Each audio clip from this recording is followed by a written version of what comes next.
Iniciamos o programa de hoje desejando a todos luz no caminho e paz no coração.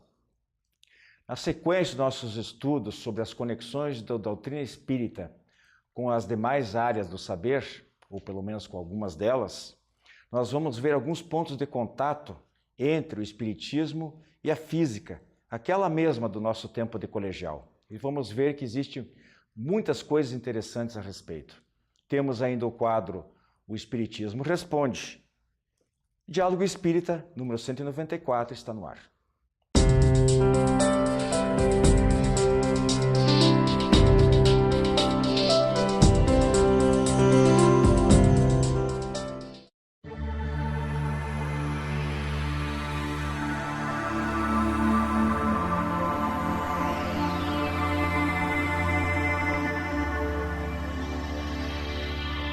Prezados amigos, nosso tema livre de hoje, como eu coloquei no início, vai tratar sobre alguns contatos, alguns pontos de contato, algumas conexões, digamos assim, entre a doutrina espírita e a física, ciência oficial, que a gente estuda lá no colégio, que às vezes é um verdadeiro trauma para todos nós.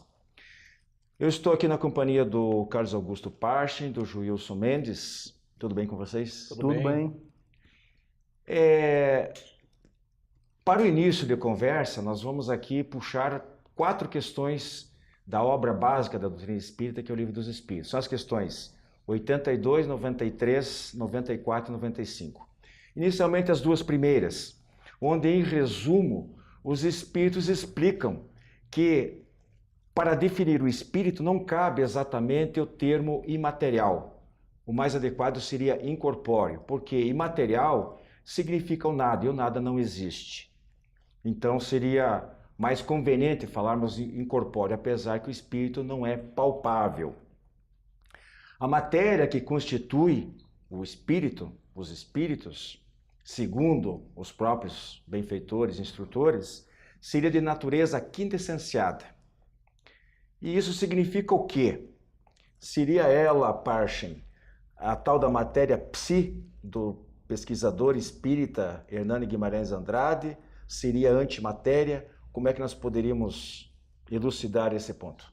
Bem, nós podemos começar com a matéria psi, não é? Eu acho que ela explica apenas parcialmente essa questão e não todo. E a antimatéria, não, já que a antimatéria levaria à anulação com a própria matéria.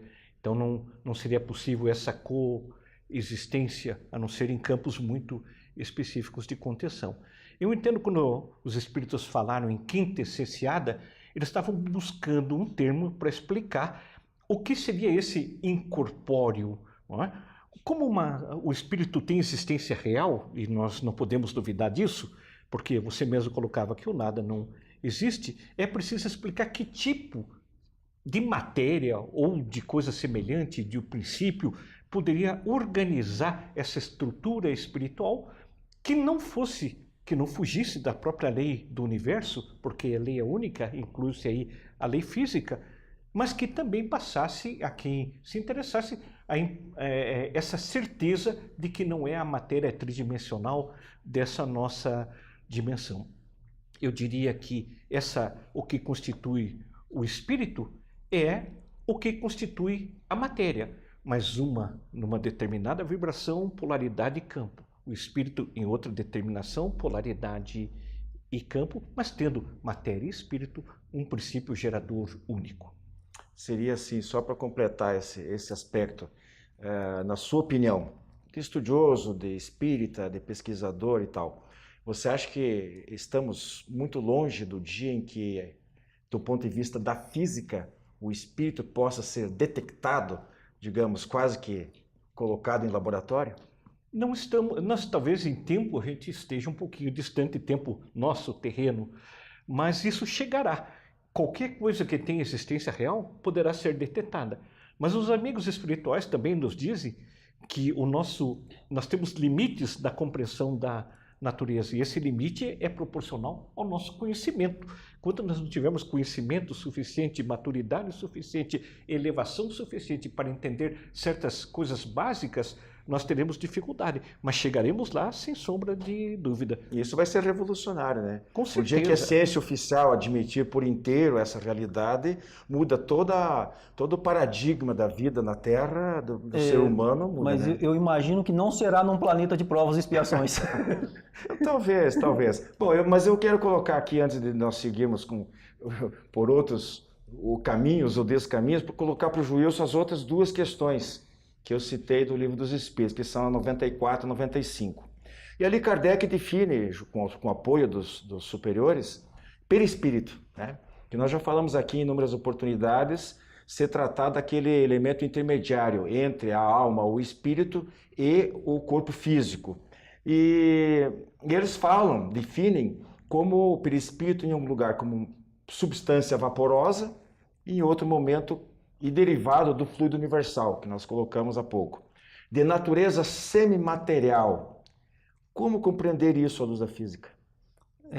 Os próprios espíritos, eles falam várias vezes no Livro dos Espíritos que eles não encontram, às vezes, palavras, que o nosso vocabulário é muito pobre para definir certas situações. E eles falam também que não existe, na questão 82, que não existe assim, analogia para definir certas situações.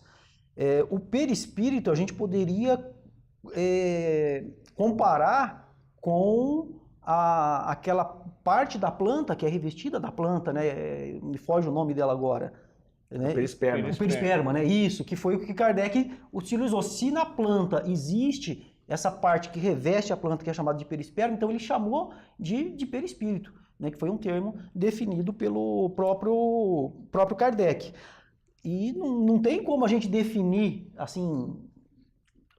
Você acha que é o mesmo caso, a partir do momento que se detecta o espírito, detecta o perispírito? Porque, na verdade, a gente vai ver, inclusive mais na sequência, que em muitos lugares do mundo, na antiga União Soviética, por exemplo, já havia, nos Estados Unidos, em outros países, pesquisas já tentando detectar aquilo com outra denominação que não a usada por Kardec na codificação da doutrina espírita.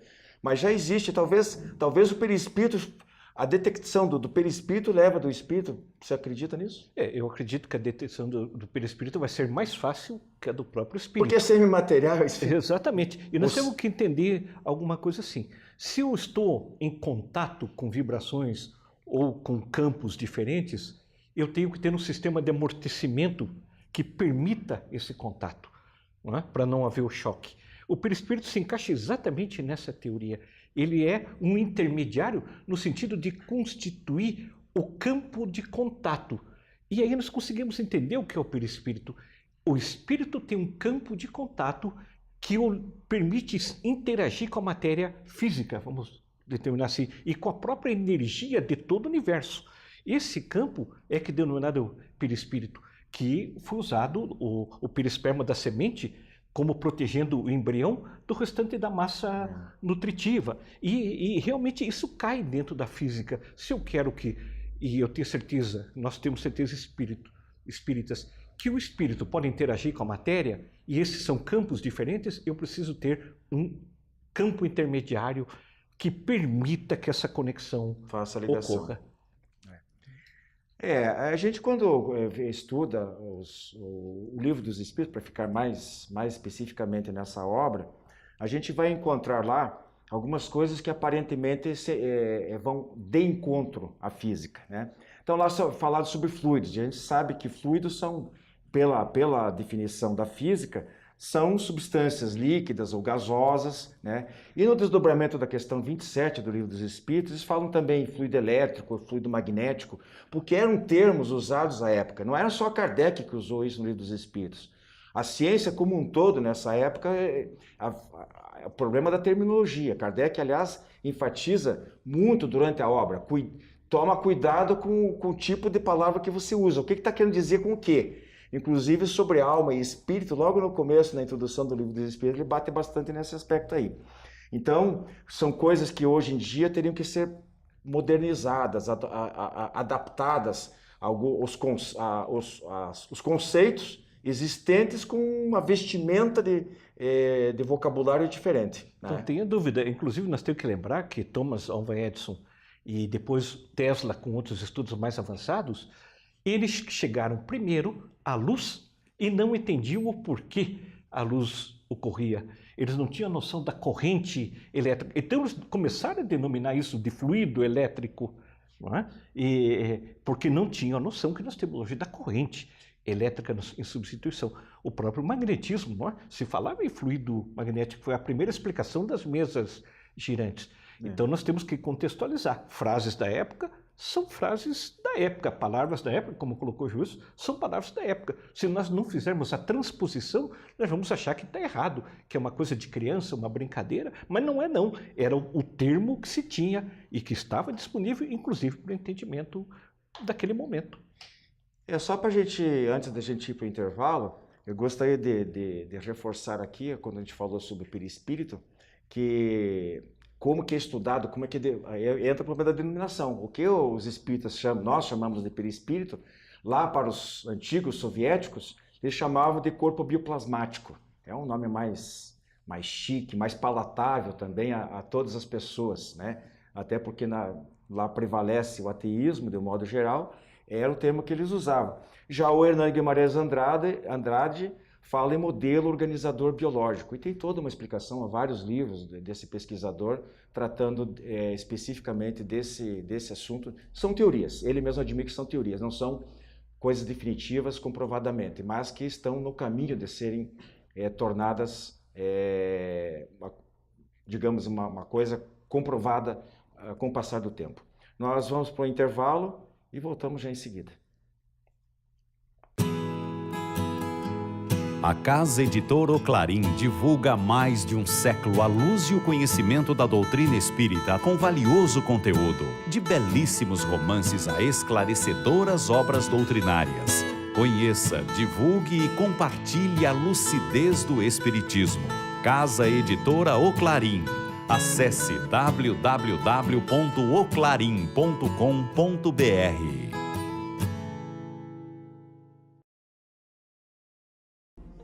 As encadernações da revista Ser Espírita, um acervo para o presente e para o futuro. As encadernações da revista Ser Espírita organizam e protegem os resultados do estudo e das interpretações mais recentes sobre os princípios fundamentais da doutrina espírita, à luz da filosofia, da ciência e da religião. Cada encadernação contém 6 edições, das 30 unidades publicadas até o momento. Você agora pode adquirir a coleção da revista Ser Espírita, contatando www.livrariaserespirita.com.br. A editora espírita O Clarim é uma das mais antigas do país, com cerca de 2 centenas de publicações de primeiríssima qualidade. Um de seus últimos lançamentos é o romance O Eterno Caminho do Bem, do espírito Caibar Schutel, psicografado por Sérgio V. Grande. Conta a saga de um benfeitor espírita que alterou o panorama de muitas vidas, dentre elas a da jovem Eleonor. Eugênio é o desbravador dos campos escuros do materialismo e do preconceito religioso. Pedidos pelo e-mail oclarim@oclarim.com.br ou telefone 16 3382 1066. Estamos de volta com o nosso tema livre de hoje, falando sobre as conexões do espiritismo com a física. E dentro dessa nossa ideia de demonstrar que existe realmente pontos de contato entre as duas coisas, entre essas duas áreas de conhecimento, nós queremos falar aqui um pouquinho sobre a levitação. O que a gente sabe é que, afora muitos casos de prestidigitação, e como nós também sabemos que milagres não existem, nós temos que tentar equacionar essa questão. Temos que ver se realmente, então, a levitação tem uma explicação dada pelos espíritos ou por pesquisadores encarnados, mas deve haver, e eles não podem se entrechocar com aquilo que a gente sabe da física. O que acontece? Na levitação, há uma distorção, uma corrupção da lei da gravidade. Em princípio, a lei da gravidade não pode ser anulada. Aí que nós entramos em algumas explicações. Estudando também, pesquisando, eu vi algumas coisas interessantes, como, por exemplo, o próprio magnetismo. Aqueles trens bala, muitos deles lá no Japão, eles levitam. Existe um campo magnético que repele os dois polos, porque o trem carrega um tipo de magnetismo e os trilhos do outro. Então ele dá aquela grande velocidade em função disso. Ou seja, e olha o tipo do peso que o trem tem. Uma outra situação é a sustentação aerodinâmica, cujo exemplo mais claro, que todo mundo conhece, é do helicóptero. Ele chega a um ponto em que ele consegue equilibrar. Enfim, o que a gente está querendo colocar aqui é que para médiums, seja ele feito anímico, que ele consegue pela sua própria força, ou com auxílio de espíritos desencarnados, o fato é que isso é possível. Não anula, mas contrabalança a força da gravidade temporariamente em condições especiais. E a gente coloca aqui também o seguinte, que não é uma exclusividade da doutrina espírita, até porque a história da Igreja Católica está repleta de exemplos. Eu coletei pelo menos 19 dos chamados santos voadores, é o termo que eles usavam para esse tipo de pessoa que tinha essa habilidade. E aí a gente lembra de São Francisco de Assis, Francisco Xavier, Afonso de Ligório, Tomás de Aquino, Inácio de Loyola, e um dos casos mais interessantes é a Teresa de Ávila. Inclusive, no dos episódios, segundo consta, testemunhado por 230 padres num convento. Simplesmente ela disse que saía, subia até o topo das árvores, voltava. Era uma coisa impressionante a faculdade que ela tinha.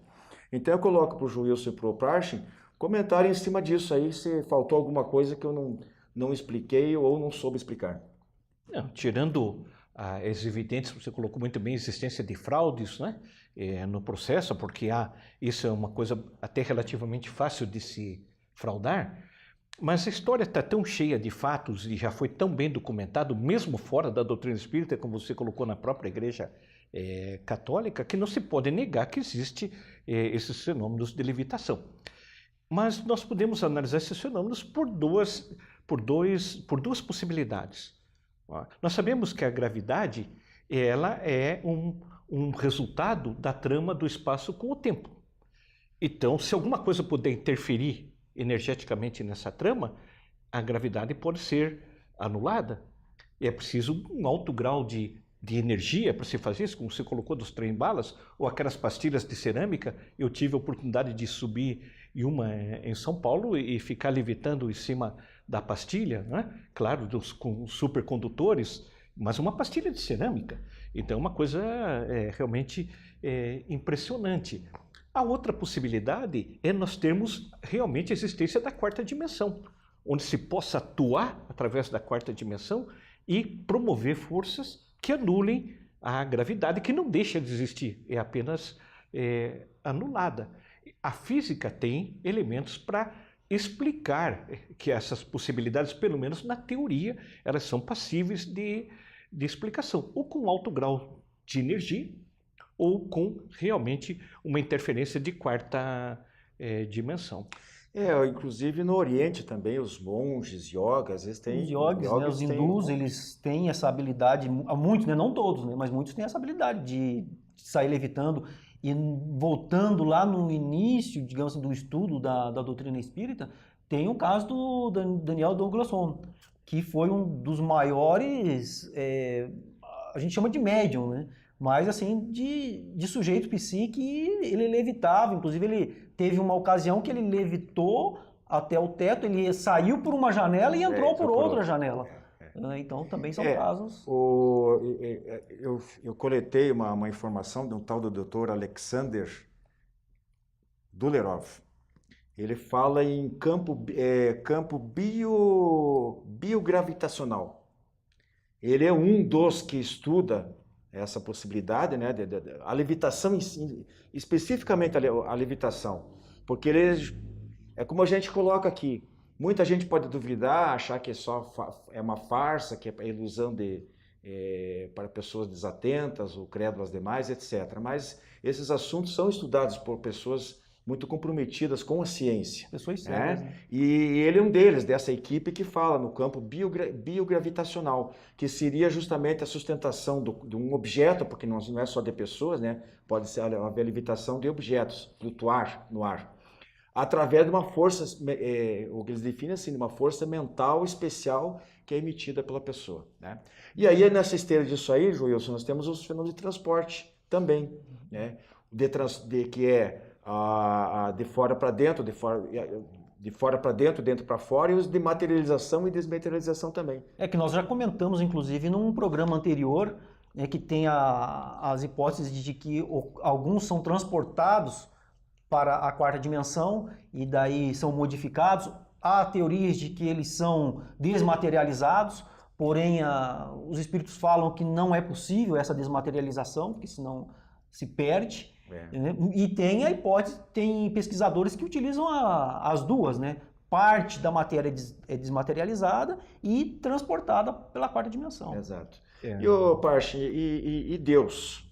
Deus já está sendo estudado pela ciência oficial, como eu vi, né? A gente já isso faz, não é coisa recente, já de alguns anos, talvez uma década ou mais, de que muitos cientistas consideram Deus como um outro nome, né? Não chamam de Deus, como um agente estruturador do universo. Eles acham que o universo não poderia realmente existir. Físicos, cientistas falando isso. É verdade. Embora não dê essa denominação de Deus, ele chama de uma série de outras coisas, de campo gerador, de princípio gerador, mas eu acho que a ciência chegará, sem sombra de dúvida, a Deus à medida que ela for decompondo, né, desestruturando a matéria e não conseguir mais explicar pelas partículas e nem pelas ondas.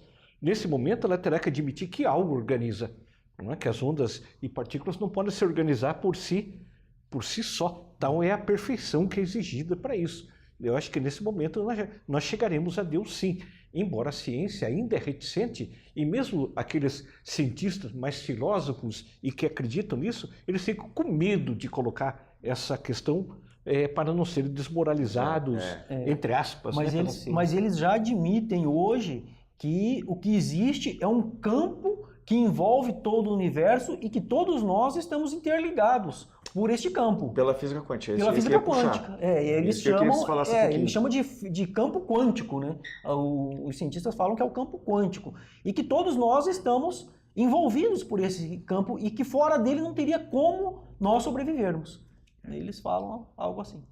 Então, minha gente, a gente está terminando o nosso tema livre de hoje, tem a sequência, outro quadro, mas que fica aqui, essa é quase que uma introdução, né? Teríamos que discutir aqui durante muito mais tempo e de preferência com pessoas com um saber bem maior do que o nosso, porque nós não temos essa formação. A gente procura estudar e a gente percebe essas conexões, são evidentes para quem estuda a doutrina espírita já há algum tempo e que às vezes para as pessoas que não são muito afeitas a esses estudos, podem encontrar um pouco mais de dificuldade. Mas existe sim, de uma maneira muito séria, por pesquisadores de áreas diversas, e hoje nós vimos em relação à física. Em programas futuros nós vamos abordar outras áreas de conhecimento da ciência oficial relacionada com a doutrina espírita. Segue nosso programa.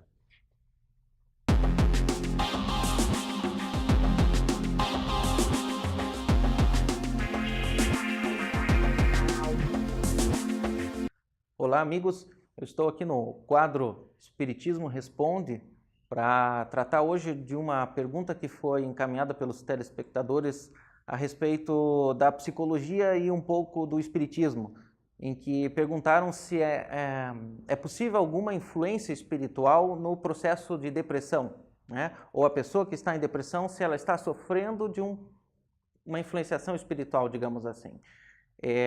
Assim, um tema muito interessante. Eu gosto desse tema, sou psicólogo, trabalho na área ativa da clínica e gosto de investigar também sobre a espiritualidade e a interferência dela na psicosfera humana, né? A gente chama isso no nosso trabalho de psicologia transpessoal. Ela busca trazer um pouco mais da perspectiva das dimensões sutis do ser humano, interferindo na dinâmica psicológica e no comportamento, né? Mas não vou me delongar muito nesse aspecto para passar diretamente para a visão espírita da questão, né? Podemos pensar o seguinte, então, o ser humano se constituindo de um ser que é corpo, mas também é espírito, e tendo a dimensão perispiritual, fazendo essa associação entre o corpo e o campo espiritual dele, Quando um processo depressivo desenvolve na pessoa, há um distúrbio nesse campo do perispírito. E o perispírito, tendo um certo desequilíbrio, ele abre a sua vibração para uma interferência, seja ela de qualquer nível de energia.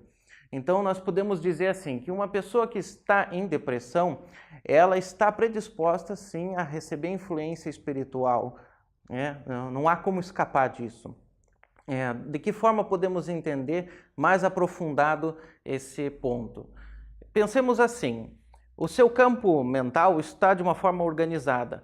A tristeza que nós temos no dia a dia, o processo de ficarmos tristes, frustrados, às vezes alegres, animados demais, isso aí faz parte da vida e isso não tem uma interferência direta. Quando tratamos de depressão, estamos falando de um processo doentio, um processo patológico, em que a tristeza permanece por longo tempo e começa a gerar dificuldades na vida da pessoa. Então, a depressão é uma doença, a tristeza não. Então, as pessoas que têm tristeza, alegria, isso aí faz parte da vida, não se preocupem com isso. O problema é a patologização da tristeza, que é, então, a depressão. Nesse aspecto, a pessoa abre uma faixa do seu campo mental para a influenciação espiritual.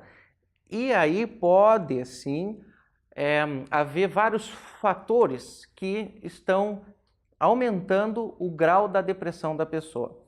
São vários os fatores envolvidos nisso, então eu vou enumerar de alguma forma alguns mais simples para ficar mais claro o assunto. Podemos pensar assim, a pessoa não tem nenhum problema depressivo a princípio, depois ela começa a desenvolver esse problema por questões da vida normal. A princípio ela pode ficar suscetível à influência de espíritos que estão querendo se aproveitar dessa faixa vibratória da sua mente mais prejudicada naquele momento.